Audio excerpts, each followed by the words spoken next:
Inilah hati kami yang kami bawa di hadapan Tuhan. Dan inilah iman kami.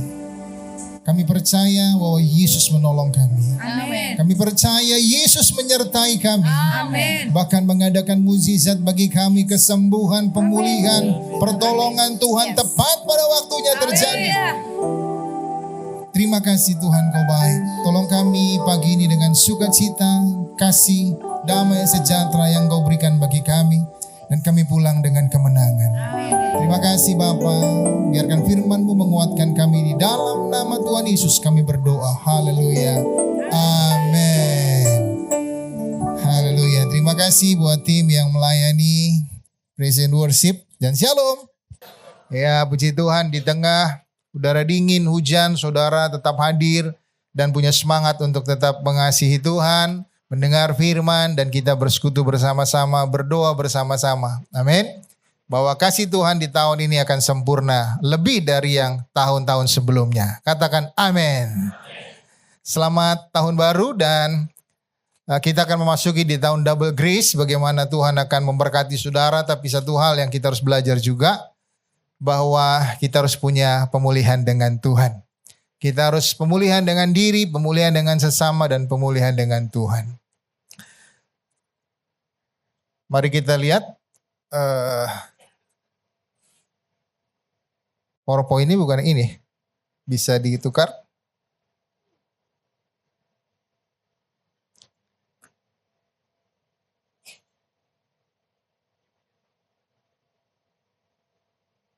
Sebentar ya.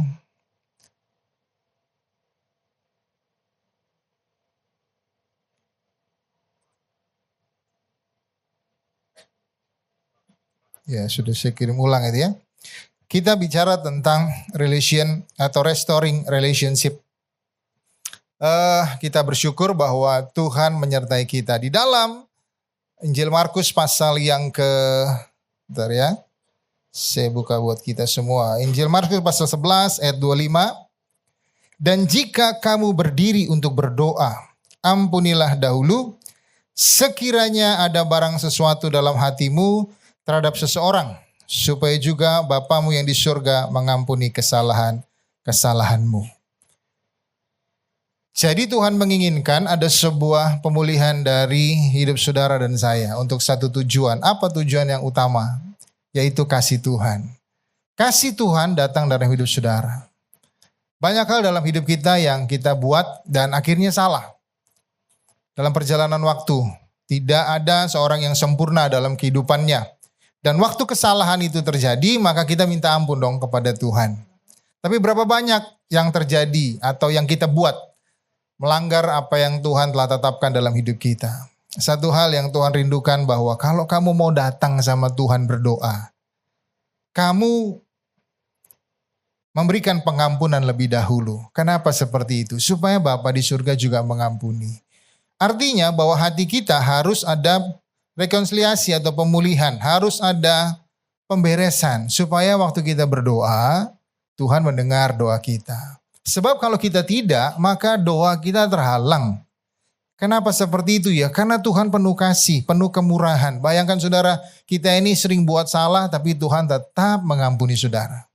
Kita buat lagi salah, Tuhan masih mengampuni saudara. Dan satu yang Tuhan minta, kalau kamu datang kepadaku, ampunilah sekiranya ada orang yang membuat kamu terluka. Selesaikan dulu. Datang kepadaku dan aku akan mengampuni kesalahan-kesalahanmu. Wow, keren ya.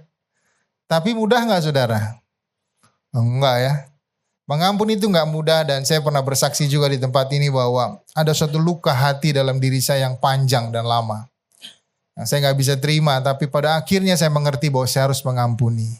Dan waktu saya mulai melepaskan pengampunan, hidup saya berbeda dan berubah. Kenapa? Dulu saya merasa tuh apa saja rasanya kurang, kosong.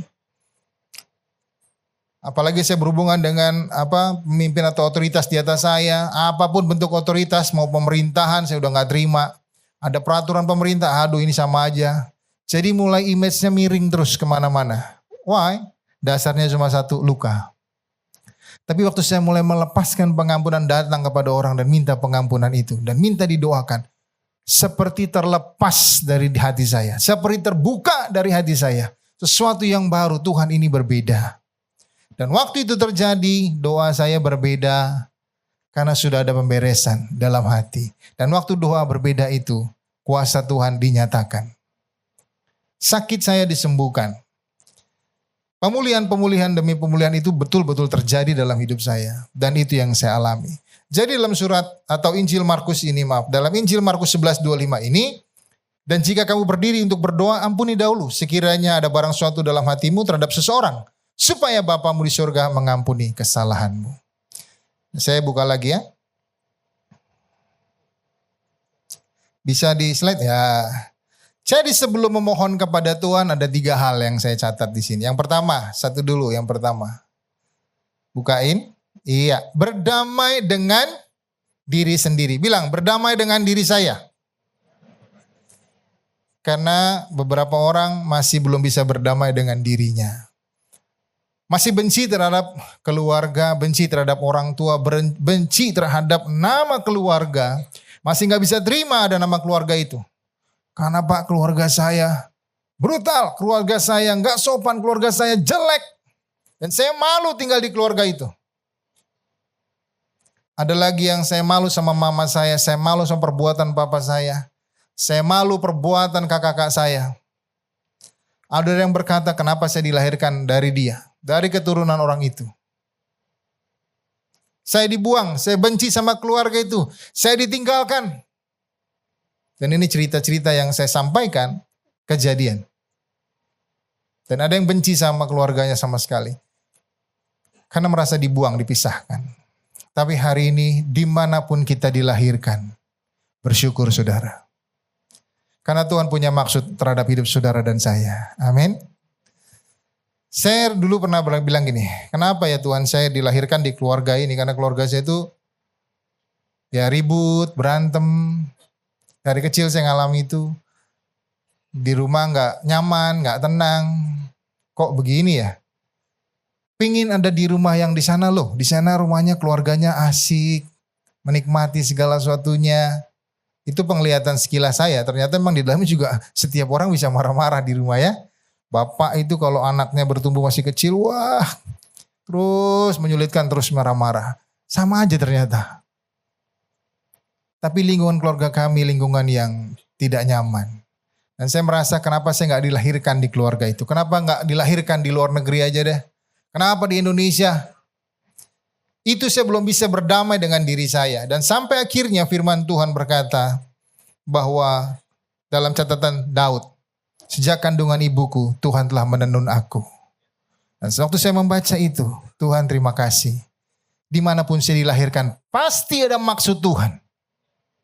Dan sampai hari ini, ketika saya menjadi gembala, saya menolong orang-orang sekitar saya. Saya menolong orang-orang yang mengalami hal-hal seperti saya. Dan saya merasakan, kenapa bisa saya sampaikan?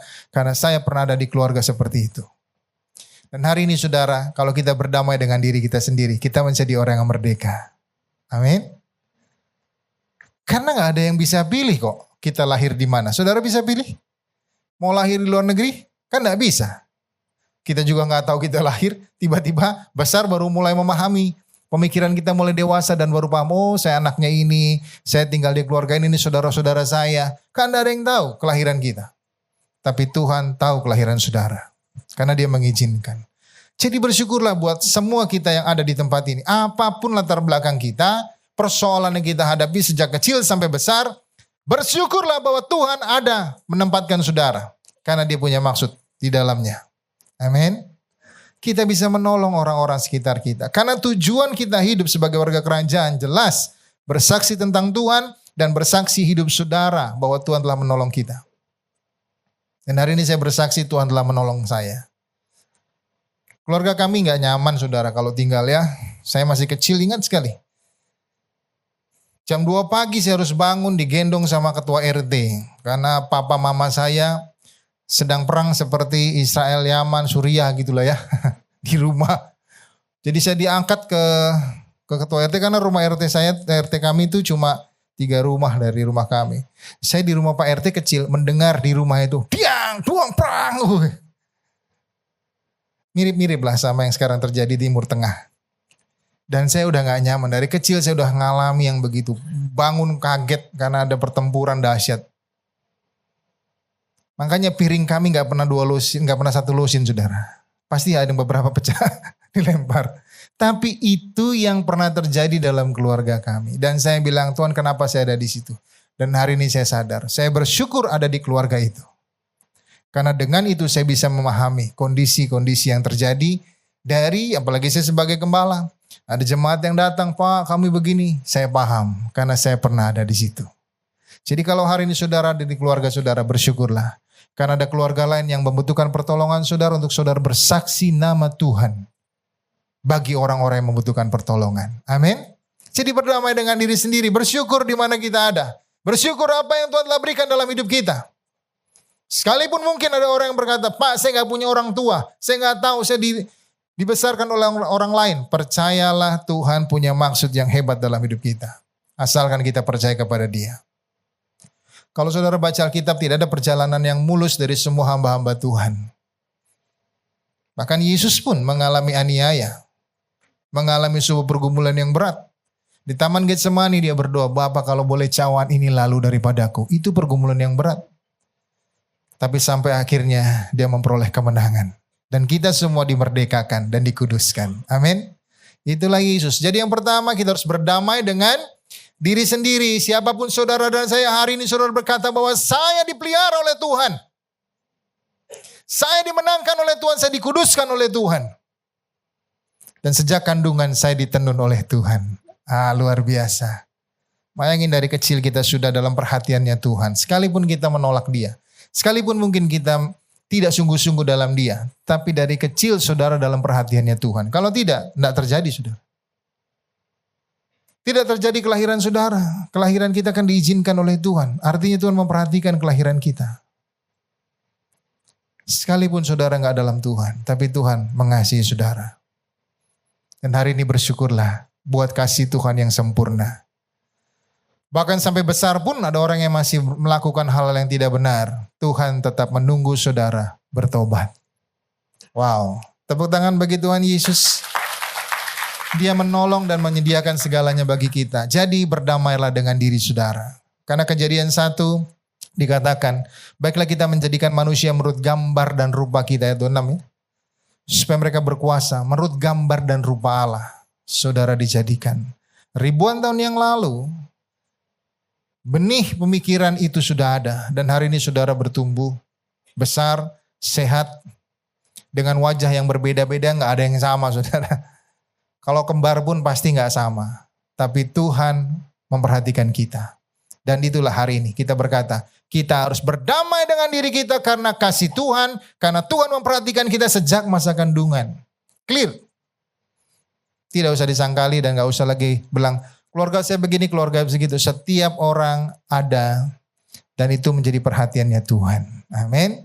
Tinggal bagian kita, apa yang harus kita buat untuk kerajaannya diperluas di muka bumi ini. Berikutnya, yang kedua, berdamai dengan orang lain. Nah ini seringkali dikhotbahkan nih. Kita harus mengampuni, berdamai dengan orang lain. Siapa yang paling membuat kita tidak nyaman hati? Orang akan berkata, orang ini orang itu. Jawaban saya adalah orang yang paling terdekat dalam hidup kita. Itulah yang membuat atau sering membuat kita tidak nyaman di hati. Jadi kalau kita berdamai orang lain itu biasanya kita harus cek. Kalau saya sebagai suami kepada istri kepada suami, anak kepada orang tua kepada anak. Kalau dia seorang anak, dia juga bergesekan dengan saudaranya. Dan ini yang sering terjadi. Bahkan ada pertempuran yang terjadi yang gak selesai-selesai. Seperti kasusnya bangsa Israel sampai hari ini. Yang panjang. Ada juga keluarga-keluarga yang panjang pertempurannya. Sampai tidak selesai juga di hari kematiannya. Ada juga. Tapi hari ini kita harus berdamai dengan diri kita dan berdamai dengan orang lain. Terutama orang-orang terdekat kita. Kan itu yang sering membuat kita luka hati adalah orang-orang terdekat. Bicara tentang restoring relationship, sebelum kita kepada Tuhan, mari bereskan diri sendiri. Kedua, mengampuni orang lain. Baru kita datang sama Tuhan. supaya dosa kita atau kesalahan kita pun diampuni oleh Tuhan. Jadi mari kita juga berdamai dengan orang-orang sekitar kita. Amin. Yang ketiga, saya di sini sedikit saja karena pasti saudara sudah paham tentang mengampuni orang lain. Yang ketiga adalah berdamai dengan Tuhan. Ini juga proses yang tidak mudah, saudara. Berdamai dengan Tuhan, ketika saya baru bertobat, saya bilang Tuhan, saya percaya Tuhan hebat. Tapi kenyataannya waktu saya baru bertobat, dibaptis, justru persoalan banyak datang dalam hidup saya. Dan saya mulai begini, benar gak ini? Betul gak terjadi seperti itu? Dan akhirnya pemahaman demi pemahaman ketika membaca firman Tuhan terjadi. Waktu saya datang bertobat, saya bilang Tuhan, saya minta ampun atas dosa-dosa saya. Saya bertobat di hadapan Tuhan. Dan waktu pertobatan terjadi, justru persoalan datang. Kenapa mesti ada persoalan? Kenapa Tuhan mesti ada persoalan dalam hidup saya ketika saya datang bertobat? Saya temukan persoalan bagi saya waktu itu adalah persoalan sebagai wadah pertumbuhan iman saya di hadapan Tuhan. Karena tanpa persoalan dan pergumulan saya nggak bisa berdoa, nggak bisa bersujud berlutut di hadapan Tuhan. Jadi ketika pertobatan terjadi, justru ada persoalan dalam hidup saya yang harus saya sujud di hadapan Tuhan. Tuhan tolong saya. Dan itu wadah pertumbuhan iman dalam diri kita. Persoalan adalah wadah yang disediakan untuk kita mengenal Tuhan. Karena ketika kita mengenal dan percaya kepada Tuhan, mukjizat Tuhan terjadi. Mukjizat tidak akan terjadi tanpa persoalan. Karena kalau kita baca ada perempuan pendarahan, ada orang lumpuh, ada orang buta. Ketika dia mengalami persoalan dalam hidupnya dan dia berseru kepada Tuhan, maka mukjizat terjadi. Amin. Kalau hari ini ada persoalan ekonomi, persoalan keluarga, pekerjaan, pasangan hidup, apa saja dalam kehidupan kita. Ketika kita berdamai dengan diri, mengampuni orang lain dan berdamai dengan Tuhan, maka kita berlatih dalam iman. Dan waktu berlatih dalam iman, saudara berharap kepada Tuhan, mukjizat Tuhan terjadi dalam hidup kita. Amin. Pak, saya sudah bertobat, saya sudah datang sama Tuhan. Tapi kenapa masih persoalan hidup saya terjadi? Masa kecil saya masih saja terngiang-ngiang sampai hari ini. Ada orang yang minder sampai besar. Itu persoalan waktu kecil sering dimarahin papa mamanya. Akhirnya anak itu gak berani ngambil keputusan. Sampai dia besar. Untuk memilih makanan waktu bersama-sama suami. Ayo kita makan, atau suaminya juga. Pak makan apa? Apa ya? Terserah deh. Kalau di sini sih saya percaya gak ada ya. Gak ada yang sekali. Sering Pak, kalau udah jalan sama-sama. Makan apa? Terserah. Semuanya bilang terserah. Tidak ada yang memutuskan. Tapi ada orang, wah kita makan ini aja. Ada juga yang begitu ya. Ada dalam keluarga satu orang yang dominan sekali. Apa-apa harus dia yang didengar. Yang lain gak boleh. Itu terlalu pede atau percaya diri. Tapi ada yang minder. Semua kan akibat dari pola masa kecilnya. Yang tidak diselesaikan tadi. Yang berdamai dengan diri sendiri. Yang pada akhirnya terbawa sampai besar. Tidak berani ngambil keputusan karena sering dimarahin sama papa mamanya. Jadi para orang tua hari ini yang punya anak-anak bertumbuh, hati-hati kalau kita marahin anak. Lukanya kalau gak dibereskan sampai besar loh. Dan ketika dia besar dia juga sulit untuk mengambil keputusan. Itu paling banyak terjadi.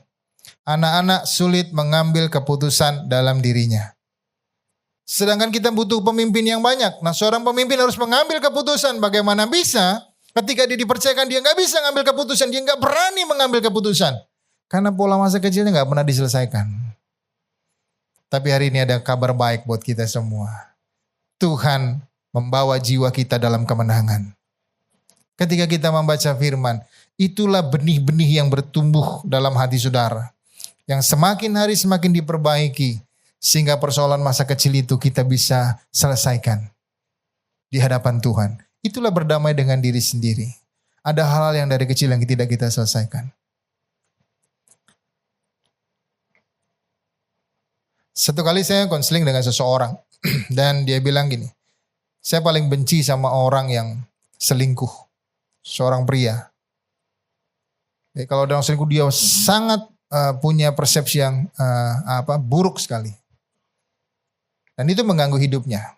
Jadi orang itu menjadi orang yang perfeksionis dalam hidupnya, gak bisa lihat kesalahan, bahkan di rumah juga harus perfeksionis. Ketika itu saya bertanya, apa yang paling kamu rasakan tidak enak dalam kehidupan? Melihat papa saya selingkuh. Oh, ini dia. Kliknya ada di sini, bahwa dia dari kecil lihat papanya melakukan selingkuh itu. Dan akhirnya benih yang buruk itu ada dalam pikirannya. Sehingga dia bertumbuh dalam semakin dewasa melihat orang-orang itu seperti itu. Dan bilang, saya paling gak suka sama wanita, Pak. Sampai ke situ akhirnya. Saya gak tertarik. Nah loh, ini berat. Dari hal tadi, teladan yang salah, menumbuhkan pemahaman yang salah. Sampai dia besar, polanya salah. Dan kita punya jawabannya. Bahwa Yesus mengampuni, Yesus menyembuhkan, Yesus memulihkan, Yesus menolong kita. Tapi satu, berdamai dengan diri sendiri. Ampuni papanya, dan dia berdamai dengan Tuhan. Maka hidupnya akan merdeka. Amin, saudara. Bilang kanan kirinya, ayo kita berdamai buat diri kita, orang lain, dan juga Tuhan. Kasih tahu, semangatkan kanan kirinya. Hujan di luar, saudara, nanti lama-lama ngantuk ini. Kita harus selesaikan diri kita, lepaskan pengampunan buat orang lain, dan datang sama Tuhan. Maka Tuhan akan menolong kita. Karena saya ngalami depresi berat, karena keluarga. Saya harus masuk rumah sakit berkali-kali, merasa sesak, merasa ada sakit, padahal nggak ada. Itu kan orang depresi ya. Saya bilang, dok, usus saya bocor, ketawa dokternya. Pak, kalau dek, masih muda waktu itu ya, dek, kalau ususnya adik bocor, nggak nyampe ke rumah sakit, mati di rumah. Terus saya bilang, Pak, ada kelenjar di sini, dok, ada kelenjar di sini, harus operasi. Saya ini dokter loh, kalau ada saya operasi itu. Karena orang depresi kan, menganggap dirinya semua sakit. Ada di sini? Depresi, saudara. Kalau kita mengalami sakit, pergilah ke dokter. Dan dengan iman, aku sembuh. Amin. Hari Selasa kemarin saya di kateter jantung. Dan saya punya pikiran 1 tahun ya. Wah, nih bisa pasang ring nih. Tapi Penatua doakan saya, Pak Arifin, Pak Franky, Bu Kristi, semua doakan saya. Pak Arifin ngurapi saya dan bilang, terobos semua yang bumpet, jebol. Saya iman langsung, jebol Tuhan, saya imanin. Dengan bahasa itu akhirnya hari Selasa didoakan, hari Senin didoakan, Selasa pagi saya kateter. Selesai di kateter, dokternya bilang, kan kalau di kateter kan kita sadar. Saya ngintip-ngintip di layar gitu. Karena selang masuk sampai ke sini ya, ke jantung dari tangan. Saya ngintip-ngintip, oh itu jalurnya ada. Dan dokter bilang, Pak sudah selesai. Normal, tidak ada kebuntuan. Puji Tuhan, saya bilang. Wah, saudara tepuk tangannya pelan-pelan. Saya ngalami banyak hal dan apa yang saya alami itu, teman-teman saya juga ngalami beberapa ya. Teman-teman ngalami dan mereka ketika di kateter ada kebuntuan. Saya udah berpikir, kasusnya sama, kejadiannya sama, gejalanya sama, pasti saya ada kebuntuan nih. Mirip kan? Karena semua yang di kateter kebuntuan, bahkan ada yang 90%. Waduh, saya ini pasti pasang ring nih, mikirnya gitu. Tapi iman berbeda, saudara. Cuma satu, saya berdamai dengan diri saya. Gak jadi takut, tapi saya berserah sama Tuhan. Saya mengampuni orang-orang di sekeliling saya. Saya bilang, Tuhan, saya masih muda, anak-anak saya belum menikah. Saya harus melihat anak-anak saya juga menikah. Dan masih panjang pekerjaan yang harus dikerjakan. Jadi saya percaya Tuhan, aku sehat. Pak Arifin telepon saya, kalau kamu di ruang operasi, sampaikan Tuhan aku menyerahkan nyawaku kepadamu. Serem juga Pak. Tapi saya bilang, iya Tuhan aku serahkan nyawaku. Betul saya berdoa. Dan kedaulatanmu yang jadi. Aku percaya, aku sehat, aku sembuh, bersih. Dan hasilnya sempurna, bersih. Puji Tuhan. Itu adalah bagian dari kehidupan kita. Jadi hari ini Apapun persoalan saudara, nggak perlu takut saudara. Selesaikan diri kita di hadapan Tuhan. Kita berdamai dengan diri sendiri, berdamai dengan orang lain, berdamai dengan Tuhan. Maka karya Tuhan yang hebat, yang penuh kuasa akan terjadi buat hidup saudara dan saya. Amin. Selanjutnya, setelah kita berdamai dengan diri sendiri, berdamai dengan orang lain, berdamai dengan Tuhan, slide berikutnya. Supaya juga Bapamu di surga mengampuni kesalahan-kesalahanmu. Ini penting bagi kita. Kalau Tuhan mengampuni kesalahan kita, maka berikutnya slide.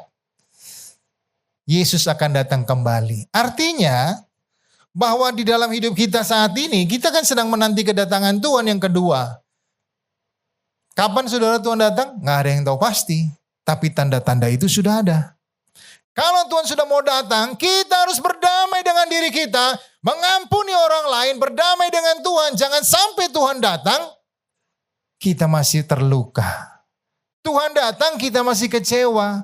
Tuhan datang, kita masih belum bertobat di hadapan Tuhan. Karena Tuhan akan datang kedua kali. Dan tanda-tanda itu sudah terlihat.